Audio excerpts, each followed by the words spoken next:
Hello everyone, Assalamu alaikum. I'm with my student Mipta, right? Mipta, Yes. how are you? I'm fine. And you? I'm doing great. So আজকে ক্লাসে আমরা একটা lesson পড়েছিলাম যে কিভাবে silent and এর ডিটা বাদ হয়ে যায়, রাইট? সো এখানে আমরা পড়ব আজকে সাইলেন্ট। সো আমরা পড়ব সাইলেন্ট ডি, রাইট? Yes. ডা সাউন্ডটা সাইলেন্ট হয়ে যাবে, অর্থাৎ এটা বাদ হয়ে যাবে। তাহলে এটা মিপ্তা উচ্চারণ করো তো। And me. হ্যাঁ, এবার দ্রুত বলো। And me. বিয়োর দিয়ে বলো। And me. and me, তাহলে এটা কেটে দিই আমরা and me, right? And me. তাহলে and he কিভাবে উচ্চারণ করবা? And he. and he, right? Yes. আচ্ছা, তাহলে এটা কিভাবে উচ্চারণ করবা? And then.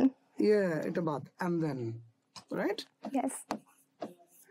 the and mom হয়ে যাবে And mom. and mom, এরপরে and dad হয়ে যাবে And dad. এবার দ্রুত বলো। And me. And he. And then. And mom. And dad. So বন্ধুরা, সাইলেন্ট লেটার শিখলাম আমরা যে ডি বাদ হয়ে গেলে খুব দ্রুত উচ্চারণ হচ্ছে, দ্রুত হচ্ছে না Yes. কারণ আমার এটা কম হচ্ছে। So this is one of our very short lesson but very interesting lesson. So thanks for watching hour video and Mipta, we are really happy to get you here in the studio. Thanks for watching. Bye bye, take care. Bye bye.